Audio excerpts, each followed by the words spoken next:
Today we'll talk something about wiring for 2-GAN smart switch. The model is RP-S02.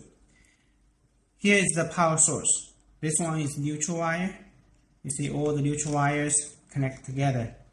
One is to the load, the first node, one is to the second node, and this one is a hot knife wire.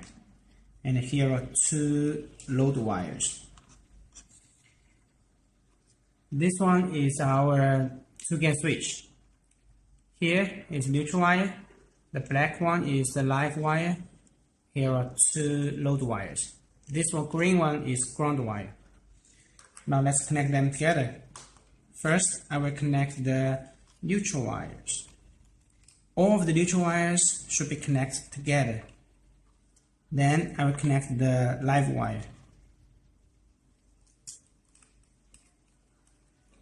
Now let's connect the first node wire to the first name. Then I will connect the second one to the second node. This ground wire, if you have ground wires in your switch box, please connect them together for safety. Okay, now I will turn the power. This is a night. You can adjust it from here. Okay, and then let me turn the first one, second one. Okay, so it worked.